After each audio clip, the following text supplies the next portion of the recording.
Hi అండి, అందరికీ నమస్కారం. ఈరోజు మనం ఐ లవ్ యూ సఖీ చివరి భాగంలో ఏం జరిగింది అనేది తెలుసుకుందాం. మామయ్య, నేను చైత్రతో ఒకసారి మాట్లాడాలి అంటాడు. సరేరా, సాయంత్రం ఇంటికి రా, వచ్చి మాట్లాడు అని చెప్తాడు. చైత్ర వాళ్ళ నాన్న ఇంటికి వెళ్ళాక చైత్ర వాళ్ళ అమ్మతో సాయంత్రం సురేంద్ర వస్తాడు, అన్ని అరేంజ్ చేయి, మనం సురేంద్రకి చైత్రానిచ్చి పెళ్లి చేద్దాం అని చెప్తాడు.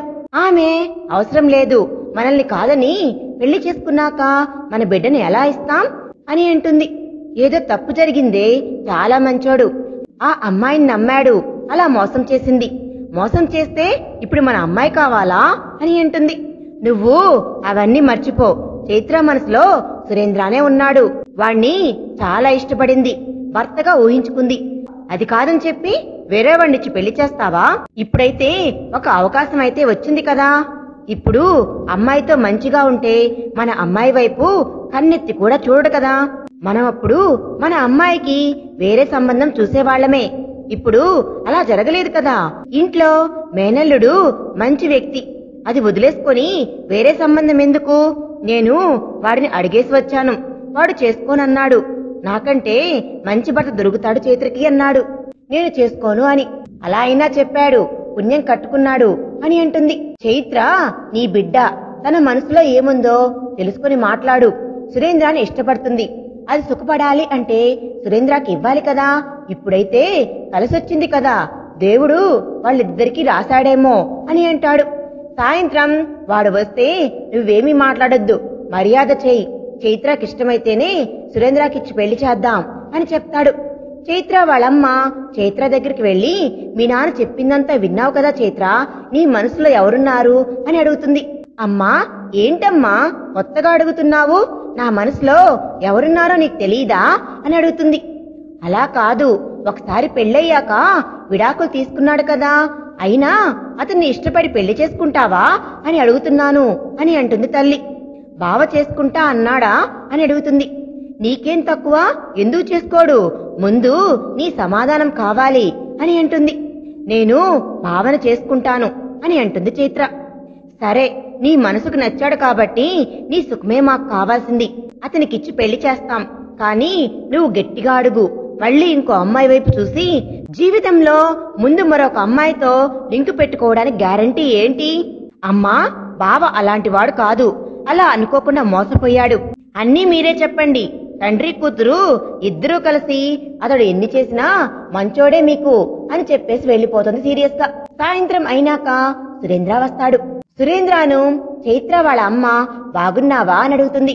అత్తమ్మా, నన్ను క్షమించండి, నా వల్ల తప్పు జరిగింది అని క్షమాపణ అడుగుతాడు సురేంద్ర. పోనీలే సురేంద్ర, తప్పు తెలుసుకున్నావు కదా, బ్రతికిపోయావు, ఆ అమ్మాయి ఎలాంటిదో ముందే తెలుసుకున్నావు. అత్తయ్య, మీరు ఏమనుకోనంటే నేను చైత్రతో మాట్లాడతాను అని అంటాడు. బాబు, ఆ గదిలో ఉంది, మాట్లాడు అని పంపిస్తుంది. గదిలోకి వెళ్లేసరికి చైత్ర ఏదో ఆలోచిస్తూ కూర్చొనుంటుంది. చైత్ర అని పిలుస్తాడు సురేంద్ర. చైత్ర సురేంద్రాన్ని చూసి, రా బావా, వచ్చావా, కూర్చో అని చెప్పి బెడ్ మీద కూర్చోమంటుంది. చైత్ర, మామయ్య ఏమైనా చెప్పాడా అని అడుగుతాడు. చెప్పాడు మీ గురించి, మరి నీ మనసులో ఉద్దేశం ఏంటి అని అడుగుతాడు సురేంద్ర. నా మనసులో ఒకటే ఉద్దేశం బావా, చిన్నప్పటి నుంచి అదే అనుకున్నాను, నేను అలాగే ఉన్నాను అని అంటుంది చైత్ర. ఇప్పుడు వేరు చైత్ర, నేను పెళ్లి చేసుకున్నాను కదా, నువ్వు చాలా బాధపడ్డావు, రెండో పెళ్లి వాడిని అయ్యాను, అందుకే అడుగుతున్నాను అని అంటాడు. అయినా తప్పు జరిగింది, పర్వాలేదు బావా, మీరు హ్యాపీగా ఉంటే నేను వచ్చేదాన్నే కాదు, కానీ ఆమె ఎలాంటిదో మీకు తెలిసింది కాబట్టి నాన్న నీతో ఇచ్చి పెళ్లి చేస్తాను అంటున్నాడు, నాకు కొంచెం ఇబ్బందిగా ఉంది చైత్ర అని అంటాడు. ఎందుకు, నన్ను చేసుకోవడానికా అని అంటుంది చైత్ర. ఊరందరికీ మామయ్య నిన్ను ఇవ్వాలని ఎప్పుడో చెప్పేశాడు, నేను సరిగ్గా పట్టించుకోకుండా ఏదో ఆన్లైన్ ఫ్రెండ్ అని చెప్పి ఆ అమ్మాయిని పెళ్లి చేసుకుని మోసపోయాను, ఇప్పుడు అటు విడాకులు ఇచ్చి అని చెప్పి నిన్ను పెళ్లి చేసుకోవాలని మళ్ళీ ఎగతాళిగా మాట్లాడతారు, నీకు నాకంటే మంచి అబ్బాయి దొరకవచ్చు, ఒకసారి ఆలోచించి చైత్ర అని అంటాడు. చూడు బావా, నీకు ఇష్టం లేకపోతే చేసుకుని చెప్పు, అంతే, ఆ తర్వాత మా నాన్న చూసిన సంబంధం చేసుకుంటాను, అంతేగాని నువ్వు వచ్చి ఇలా మాట్లాడవద్దు అని అంటుంది కోపంగా చైత్ర. సురేంద్ర నవ్వి, అయితే నీకు ఇష్టమేగా, మనస్ఫూర్తిగా ఒప్పుకుంటున్నావా అని అంటాడు. హా అని సిగ్గుపడుతుంది చైత్ర. సురేంద్ర చైత్రను దగ్గరికి తీసుకుని ముద్దు పెడతాడు. సరే పద, హాల్లో మీ అమ్మా నాన్న మన గురించి వెయిట్ చేస్తున్నారు అని చెప్పి చైత్ర చేయి పట్టుకొని సురేంద్ర వాళ్ళ అమ్మా నాన్న దగ్గరికి వెళ్తాడు. చైత్ర వాళ్ళ నాన్నకు చాలా సంతోషం అనిపిస్తుంది. ఇంతలో సురేంద్ర అమ్మ కూడా అక్కడికి వస్తుంది. అక్క, రేపే ఎంగేజ్మెంట్ చేద్దాం ఇద్దరికి. వాడు ట్రైనింగ్ పూర్తి చేసుకుని వచ్చాక పెళ్లి చేద్దామని చెప్తాడు. వాళ్ళ అక్క కూడా సంతోషపడుతుంది. నా కొడుక్కి మళ్లీ తన బిడ్డనిస్తున్నాడు అని. దగ్గర బంధువులను, ఊర్లో వాళ్ళని పిలుచుకొని మరునాడు ఇద్దరికీ ఎంగేజ్మెంట్ చేస్తారు. సురేంద్ర 2 రోజులు ఉండి ఇంట్లో చెప్పేసి చైత్రాన్ని తీసుకుని తన ఫ్లాట్కి వెళ్లి తను కూడా కాసేపు ఉండి విశాల్ హర్షాన్ని పిలుస్తాడు. ఏంట్రా వేరే ట్రాన్స్ఫర్ చేయించుకున్నావని విన్నాము అని అంటాడు. ఇంత సడన్ గా ఈ ఫ్లాట్కి వచ్చావు అని అడుగుతాడు హర్ష. మీకో విషయం చెప్పాలిరా, నేను వెళ్దామనేసరికి అమ్మ పిలిచింది. అక్కడికి వెళ్ళాక మామయ్య ఇలా చేశాడు, చైత్రతో నాకు నిన్న ఎంగేజ్మెంట్ చేశాడు అని చెప్తాడు. వావ్, కంగ్రాట్స్, ఇప్పటికైనా మంచి లైఫ్ ఎంజాయ్ చేయి అని చెప్పి విశాల్ హర్ష హక్ చేసుకుని విషెస్ చెప్తారు. చైత్ర దగ్గరికి వచ్చి విషెస్ చెప్తారు. వీడిని మనసుకు నచ్చిన వాడిని చేసుకుంటున్నావు అని. చైత్ర కూడా సిగ్గుపడుతూ నవ్వుతుంది. అలా నలుగురు నవ్వుకుంటారు. ఆ హాసిని మాత్రం దూరం నుంచి చేతులు కట్టుకొని ఇలా నలుగురిని సీరియస్ గా చూస్తుంది. నలుగురు ఒకటేసారి హాసిని వైపు చూస్తారు.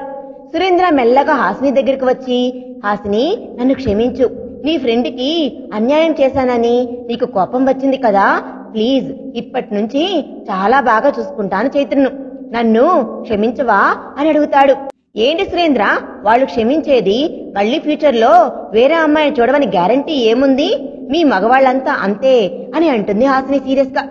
సురేంద్ర తన 2 చెవులు పట్టుకొని గుంజులు తీస్తూ, అమ్మా, ఇంకొకసారి అమ్మాయినైనా చూస్తానా? అసలు జీవితంలో జరగదు. మీ చైత్రను మాత్రమే నాకు కావాలని గుంజీలు తీస్తూ చెప్పాడు. హాసినికి నవ్వొస్తుంది. తన చేతులతో సురేంద్రాన్ని పైకి లేపి, చాలు ఆపండి అన్నయ్యా, మా చైత్రను మాత్రం బాగా చూసుకోపోతే నేనైతే అస్సలు ఊరుకోను. అమ్మా, నువ్వు నవ్వేశావు, నాకు చాలా సంతోషంగా ఉంది. నువ్వొక్కదానివే నన్ను క్షమించవు అని ఇప్పుడు ఓకేనా నేను చైత్రాన్ని చేసుకోవడం అని అంటాడు. ఓకే, కానీ చాలా బాగా చూసుకోవాలి అని చెప్తుంది హాసిని. విశాల్ హర్ష అప్పుడే వాళ్ళ దగ్గరికి వచ్చి, ఇంకేంటి, మీ చెల్లెలు ఒప్పుకుందిగా, నేను కూడా మీ అందరికీ ఒక విషయం చెప్పాలి అని అంటాడు. అందరూ ఆసక్తిగా ముందుకొచ్చి, ఏంటి హర్ష అని అడుగుతారు. నాకు హాసిని అంటే చాలా ఇష్టం, నేను తన్ని పెళ్లి చేసుకోవాలి అనుకుంటున్నాను అంటాడు. అందరూ గట్టిగా అరుస్తూ క్లాప్స్ కొడతారు. ఆపండి, నాకేం నచ్చలేదు హర్ష అంటే అంతా మీ ఇష్టమేనా అని కోపంగా చూస్తుంది. సురేంద్ర ముందుకు వచ్చి, ఏంటమ్మా, అంత మంచివాడు దొరుకుతాడా నీకు? ఎందుకు ఇష్టం లేదు నీకు అని అంటాడు సురేంద్ర. లేదు, ఏమైనా నన్ను బెదిరిస్తాడు, నాకు నచ్చలే అని అంటుంది. బెదిరిస్తే నచ్చడా? నువ్వేం చేశావో అందుకే బెదిరించాడు అని అంటాడు. విశాల్ వచ్చి, నిన్ను కాపాడటానికి వాడు ఎంత కష్టపడ్డాడో తెలుసా? రోజు ఆఫీస్ నుంచి ఇంటికి పోయే వరకు కాపలా కుక్కలాగా చూసేవాడు. డిపార్ట్మెంట్ లో అయితే ఒక కానిస్టేబుల్ ని పెడతారు, కానీ నీకేం కావద్దని వాడే సొంత రిస్క్ తీసుకున్నాడు. అవునా, మీరు సైకోని పట్టుకోవడానికి మా ముగ్గురిని పంపించలేదా? అది ఎంత పెద్ద రిస్కో అది మర్చిపోయారా మీరు ముగ్గురు అని అంటుంది.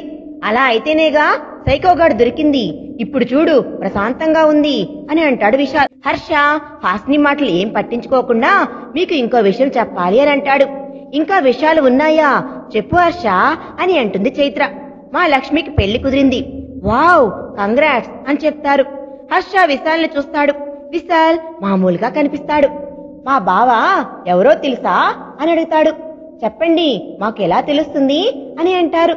హర్ష మెల్లగా విశాల్ దగ్గరికి వెళ్లి భుజం మీద చేయి వేసి, ఇతనే మా బావ, మా లక్ష్మికి కాబోయే భర్త అని చెప్తాడు. అరే హర్ష, ఏం మాట్లాడుతున్నావురా? నేను లక్ష్మిని పెళ్లి చేసుకోవడం ఏంటి అని అంటాడు. నిజం చెప్పరా, లక్ష్మి అంటే నీకిష్టం లేదా? ఇష్టం లేకపోతే నేను పెళ్లి చేయను అని అంటాడు. అలా అని కాదురా, లక్ష్మి మనసులో ఏముందో నాకు తెలియదు అని అంటాడు. నాకు తెలుసు, లక్ష్మి నిన్న నాకు డైరెక్ట్ గా చెప్పింది, నాకు విశాల్ అంటే ఇష్టము అని. అమ్మా నాన్నలతో కూడా మాట్లాడాను, మంచి అబ్బాయి అని చెప్పి ఒప్పుకున్నారు. ఇప్పుడు నువ్వు హ్యాండ్ ఇస్తావా ఏంటి అని అంటాడు హర్ష. సురేంద్ర అంటాడు, అన్ని శుభవార్తలే వింటున్నాం రా. కంగ్రాట్స్ హాసిని, నువ్వు కూడా ఒప్పుకో. పెళ్లిళ్ళు ఒకరోజైతే అంటాడు. మొదట మీ 2 పెళ్లిళ్ళు కానియండి, నేను ఇప్పుడే పెళ్లి చేసుకోను అంటుంది హాసిని. సురేంద్ర అంటాడు, సరే ట్రైనింగ్ టైం అయింది నాకు, నేను వెళ్ళిపోతున్నాను అని చైత్ర చెప్పి వెళ్ళిపోతాడు. విశాల్ చైత్ర దగ్గరికి వచ్చి లక్ష్మి దగ్గరికి రమ్మంటాడు. హర్ష అప్పుడు హాసిని దగ్గరికి వచ్చి 2 చేతులతో దగ్గరికి తీసుకొని, ఏంటే నీ గొడవ? అసలు నువ్వు ఎవరో తెలియనప్పుడే నీకు ముద్దు పెట్టాను, ఎంత బాగుందో తెలుసా ఆ స్పర్శ అన్నది. నీకు ఆ స్పర్శ ఏం ఫీలింగ్ కనిపించట్లేదా అని అంటాడు. హాసిని ఏడుస్తుంది బాగా. ఎందుకు ఏడుస్తున్నావు చెప్పు, నీ మనసులో బాధ ఏంటి అని అంటాడు హర్ష. ఇలానే మా బావ 2 సార్లు పెళ్లి చేసుకుంటాను అని పెళ్లిపీటల వరకు వచ్చి వెళ్లిపోయాడు. అందరూ నన్ను పెళ్లి గండం ఉంది అని చెప్పి తిట్టారు నన్ను. ఇప్పుడు నీతో కూడా అలా అయితే నేను చచ్చిపోతాను అని అంటుంది. పిచ్చా నీకేమైనా, నేనుండగా నీకు అలా ఏమీ కాదు అని చెప్పి దగ్గరికి తన 2 చేతులతో తన ముఖాన్ని దగ్గరికి తీసుకొని ఒక చేత్తో పెదాలన్నీ రాస్తూ, ఎంత బాగున్నాయో కొరకాలి అనిపిస్తుంది. నీ పెదాలను అప్పుడు అలా చూసేసరికి వెంటనే ఇచ్చేశాను, ఇప్పుడు మాత్రం అస్సలు వదలను అని చెప్పి తన పెదాలను అందుకుంటాడు హర్ష. కాసేపు అయ్యాక హాసిని హర్షాన్ని దూరం చేస్తుంది. ఎందుకలా కొరుకుతున్నావు, నాకు నొప్పిలేస్తుంది అని అంటుంది. దగ్గరకొచ్చి, బాగుంటుంది, ఈ స్పర్శ నీకు నచ్చలేదా అని అంటాడు. నచ్చిందని ఎన్నిసార్లు ముద్దు పెడితే చూస్తూ కూర్చుంటానా అని అంటుంది. మరి ఇంకేంటి, నన్ను పెళ్లి చేసుకోవడానికి అని అంటుంది. నువ్వు అనగానే ఒప్పేసుకోను నేను. పోనీ పెళ్లి వద్దులే, మనం ఫస్ట్ నైట్ చేసుకుందాం, తర్వాత పెళ్లి చేసుకుందామా అని నవ్వుతాడు హర్ష. హాసిని కళ్ళు తేలేసి చూస్తుంది. మరి ఇలా తయారయ్యారు ఏంటి అని. మరి లేకుంటే మంచిగా పెళ్లి చేసుకుందామంటే ఏదేదో వద్దంటున్నావు. తన చేయి పట్టుకొని వాళ్ళ అమ్మ దగ్గర తీసుకుని వెళ్తాడు హర్ష. అమ్మ దగ్గరికి వెళ్లి ఇద్దరూ కలిసి వాళ్ళ అమ్మ కాళ్ళకు దండం పెట్టి, అమ్మా నేను హాసిని పెళ్లి చేసుకుంటానని చెప్తాడు. శుభం రా, నాకు కూడా హాసిని చాలా నచ్చింది, చేసుకో, మీ ఇద్దరు పెళ్లిళ్ళు ఒకేసారి చేసేస్తాను అని అంటుంది. హాసిని సిగ్గుపడుతుంది. నేను ఇప్పుడే వస్తాను అని చెప్పి తన ఫ్లాట్ లోకి వెళ్లిపోతుంది. ఫ్లాట్ లోకి వెళ్లి దేవుడి దగ్గరికి దండం పెడుతూ, స్వామి ఇప్పుడు హర్షాన్ని ఇష్టపడటం నిజంగా ఇష్టపడ్డాను నేను, అతనితో పెళ్లి ఏ ఆటంకం లేకుండా చేపించండి, మోసపోయానని చెప్పి ఏడుస్తుంది. చైత్ర వెనుక నుంచి వచ్చి హాసిని హక్ చేసుకుని, ఎందుకు బాధపడుతున్నావే, హర్ష మంచోడు, మీ బావలాగా చేయడు, నువ్వు ఆ థింక్ నుంచి బయటకు వచ్చేయి అని చెప్తుంది. విశాల్ వాళ్ళ దగ్గరికి వచ్చి, హాసిని హర్ష మంచోడ్రా, వాడిని వదులుకోకు అని అంటాడు. సరే నేను బయటకు వెళ్తున్నాను ఈరోజు అని చెప్తాడు విశాల్. ఎందుకో అంటే లక్ష్మిని తీసుకుని వెళ్తున్నాను అంటాడు. నేను ఎప్పుడు లక్ష్మితో మాట్లాడలేదు, తన అభిప్రాయాలు నేను కనుక్కోవాలి అని అంటాడు. ఆల్ ద బెస్ట్ అన్నయ్య అని చెప్తారు ఇద్దరు. హర్ష దగ్గరికి వెళ్లి, నేను లక్ష్మితో మాట్లాడాలరా, బయటికి తీసుకెళ్తాను అని అంటాడు. ఓకే వెళ్ళు అని చెప్పి లక్ష్మిని పిలిచి, లక్ష్మి విశాల్తో మాట్లాడు, మీరిద్దరూ బయటకు వెళ్ళండి అని చెప్తాడు. సరే అని చెప్పి విశాల్ లక్ష్మి కారులో బయటికి వెళ్తారు. ఒక పక్క కార్ ఆపి లక్ష్మిని దిగమని చెప్పి లక్ష్మి దగ్గరికి వచ్చి, లక్ష్మి నేనంటే నీకు ఇష్టమేనా అని అడుగుతాడు విశాల్. చాలా ఇష్టం, అప్పుడప్పుడు మా ఇంటికి వచ్చినప్పుడు చూసేదాని నిన్ను, ఎందుకో నచ్చేశావు అని అంటుంది లక్ష్మి. నాకు కూడా చాలా నచ్చావు లక్ష్మి, కానీ ఫ్రెండ్ చెల్లెల్ని అలా నచ్చడం నాకు హర్షాన్ని మోసం చేసినట్లు అవుతుందని ఎప్పుడు బయట పెట్టలేదు నేను. సరే లక్ష్మి, నీకిష్టమైతే నేను పెళ్లి చేసుకుంటాను అంటాడు. అని చెప్పి ఇంటికి తీసుకుని వెళ్తాడు. సురేంద్ర 1 మంత్ లో ట్రైనింగ్ పూర్తి చేసుకుని ఇంటికి వచ్చేస్తాడు. ఒక వారం తేడాలో 3 పెళ్లిళ్లు జరుగుతాయి. హర్ష వాళ్ళ అమ్మా నాన్న పెళ్లి చేశాక ఊరికి వెళ్లిపోతారు. హర్ష వాళ్ళు అదే ఇంట్లో ఉంటారు. విశాల్ లక్ష్మి వేరే ఫ్లాట్ తీసుకుంటారు. చైత్ర సురేంద్ర ఆ ఫ్లాట్ లోనే ఉంటారు. 3 జంటలు చాలా అన్యోన్యంగా ఉంటారు. ఈ కథ ఇంతటితో సుఖాంతమైపోతుంది. రేపు మరొక మంచి కథతో మీ ముందుకు వస్తాను. ఈ కథ మీకు నచ్చినట్లయితే ప్లీజ్ లైక్ చేయండి. కొత్త వారు ఎవరైనా మన ఛానల్ చూస్తున్నట్లయితే సబ్స్క్రైబ్ చేసుకోండి. Thanks for watching.